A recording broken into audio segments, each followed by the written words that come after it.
20 लोगों की गर्दन में आत्म विस्फोट वाले कॉलर लगा दिए गए थे। जैसे ही कोई अपने पीछे के फूल का रंग गलत बताता, कॉलर तुरंत फट जाता। शुरू में सबको लगा कि बस एक दूसरे पर भरोसा कर लिया जाए तो सब आसानी से बच सकते हैं, लेकिन इस भीड़ में एक गुप्त भेदिया भी छिपा हुआ था। जब तक उस भेदिये को ढूंढा नहीं जाता, चाहे कितने ही लोगों के सिर क्यों न उड़ जाए, खेल बंद नहीं होगा। यहाँ तक कि आयोजकों ने सबके लिए अनलिमिटेड पानी और खाना भी रखा था, इसलिए अगर भेदिया नहीं पकड़ा गया तो सबके लिए यह जीवन भर की कैद जैसा हो जाता। खेल जीतने का एक ही तरीका था, भेदिये को ढूंढकर उसे खुद ही विस्फोट करने पर मजबूर करना, और कॉलर का फूल हर 1 घंटे में बदल जाता था। कोई भी व्यक्ति शीशे या परावर्तन से चोरी छिपे नहीं देख सकता था। अगर किसी ने चीटिंग की तो उसका कॉलर तुरंत फट जाता। सारे नियम समझने के बाद पहला राउंड जल्दी ही शुरू हो गया। 2 आदमी तुरंत एक दूसरे के साथ पार्टनर बनने पर राजी हो गए। उन्होंने एक दूसरे को अपने कॉलर के फूल का रंग बता दिया। तभी काले कपड़े वाला आदमी उन्हें चेतावनी देता, अगर तुम दोनों में से कोई एक भेदिया निकला तो क्या तुम जिंदा बच पाओगे? क्या तुम अपनी जान दांव पर लगाकर किसी अजनबी पर भरोसा कर सकते हो? उसकी बात सुनकर दोनों घबरा गए और वहीं ठिठक गए। उन्हें मेरे समझ नहीं आया कि क्या कर। तभी एक मीठी और प्यारी लड़की बोलती है, अगर ऐसा है तो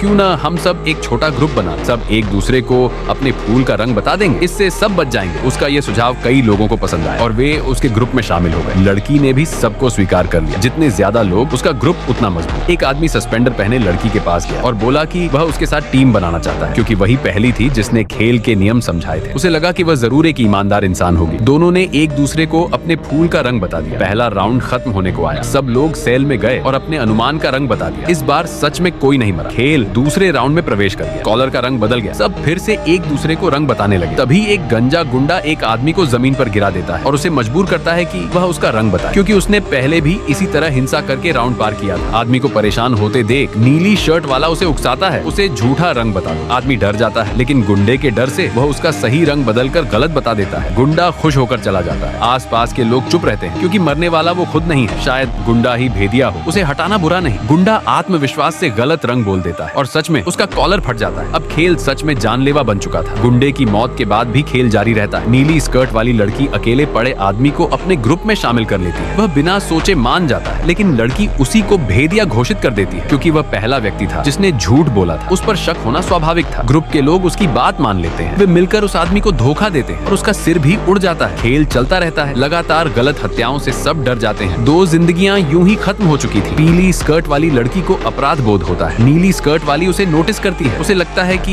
यह लड़की खतरा बन सकती है, क्योंकि उसने पहले विरोध किया था। ग्रुप मिलकर उसे भी मार देता है। लाल स्कर्ट वाली लड़की को कुछ शक होता है। उसे लगता है कि पूरा खेल नीली स्कर्ट वाली के हाथ में। अगला निशाना शायद वही हो। वह 2 लोगों से अपना रंग पूछती है। दोनों अलग अलग रंग बताते हैं। उसे लगता है नीली स्कर्ट वाली झूठ बोल रही थी, लेकिन इस राउंड में मरने वाली वही निकलती है, क्योंकि उन दोनों ने भी बिना सोचे गलत रंग बता दिया था। खेल आगे बढ़ता है। छोटे ग्रुप के लोग कम होते जाते हैं। तनाव भरे माहौल में एक आदमी घुटन महसूस करता है। लड़की समझ जाती है कि वह उसे धोखा देना चाहता है। वह दूसरों को उसे मारने के लिए उकसाती है, लेकिन 2 राउंड बाद पूरा ग्रुप खत्म हो जाता है, क्योंकि वे एक दूसरे पर भरोसा नहीं करते और झूठ बोलते हैं। जैसे ही टीम के अंदर विश्वास टूटता है, पूरा ग्रुप बिखर जाता है। अब खेल में सिर्फ 6 लोग बचे हैं। 3 जोड़े बन चुके हैं। पहला जोड़ा सूट वाला आदमी और एक लड़की। लड़की उस पर दीवानी है। आदमी उसी से अपना रंग जानता है। दूसरा जोड़ा एक हत्यारा और एक आदमी जिसकी एक आंख खास है। दोनों एक जैसे स्वभाव के लगते हैं और साथ हो जाते हैं। तीसरा जोड़ा सफेद बाल वाला आदमी और सस्पेंडर वाली लड़की। दोनों सावधानी से हर राउंड पार करते हैं, लेकिन आखिरी समय में लड़की का मानसिक संतुलन टूट जाता है। वह सही रंग बताने के बाद खुद ही विस्फोट कर लेती है। अब सफेद बाल वाला आदमी अकेला रह जाता है। उसे किसी तरह अपना रंग पता करना था। एक आंख वाला आदमी स्नैक्स लेने आता है। सफेद बाल वाला उससे मदद मांगता है, लेकिन वह उसकी बात नहीं मानता। तब सफेद बाल वाला उसे बताता है कि उसका पार्टनर एक वांछित हत्यारा है। वह इंसानों की जान की परवाह नहीं करता। शायद अगला शिकार वही हो। एक आंख वाला आदमी सोच में पड़ जाता है। सफेद बाल वाला उसे अपना सही रंग भी बता देता है, ताकि विश्वास बना सके। उसे लगता है कि हत्यारा ही असली भेदिया है। अगर एक आंख वाला आदमी उसे गलत रंग बताए तो खेल खत्म हो सकता है, लेकिन एक आंख वाला उसकी बात नहीं मानता। जाते जाते उसे खुद गलत रंग बता देता है, क्योंकि उसे लगता है असली भेदिया वही सफेद बाल वाला है। सफेद बाल वाला हार नहीं मानता। वह एक लड़की से मदद मांगता है, उसकी तारीफ करता है और रंग की पुष्टि चाहता है। लड़की हिचकिचाती है। उसकी प्रतिक्रिया से वह एक रंग को बाहर कर देता है। अब उसके पास 2 विकल्प बचे हैं। अब खेल में सिर्फ 6 खिलाड़ी बचे हैं। वह दांव लगाता है कि भेदिया फिर से वार करेगा। अचानक लड़की झूठ बोल देती है और एक आंख वाला आदमी भी मारा जाता है। अंत में सिर्फ एक आंख वाला आदमी ही बाहर निकलता है। वह जोर जोर से हंसता है, क्योंकि वही असली भेदिया था। लेकिन तभी सफेद बाल वाला आदमी सामने आ जाता है। वह शुरू से सबको ध्यान से देख रहा था। हर राउंड से पहले एक आंख वाला आदमी और वह लड़की स्नैक्स एरिया में जाकर एक ही तरह के बिस्कुट लेते थे। बिस्कुट 4 रंग के थे। वे उन्हीं के जरिए एक दूसरे को संकेत देते थे। इस तरह वे बिना पकड़े सही रंग जान लेते थे। आखिर में एक आंख आंख वाले ने लड़की से झूठ बुलवाया और बाकी लोगों को भी धोखा दे दिया, लेकिन सफेद बाल वाले ने पहले ही सबको सच बता दिया था। तीनों ने मिलकर नया गठबंधन बना लिया। असल में खेल जीतने का तरीका धोखा नहीं बल्कि सच्चा विश्वास था। लड़की इसका सबसे बड़ा उदाहरण थी। उसे सही रंग बताया गया था, लेकिन भेदिए के झूठ में आकर उसने गलत रंग बोल दिया और खुद को मौत की ओर धकेल दिया। अब एक आंख वाले भेदिए की सच्चाई सामने आ चुकी थी। कोई भी उसे सही रंग बताने को तैयार नहीं था। उसका अंत तय था।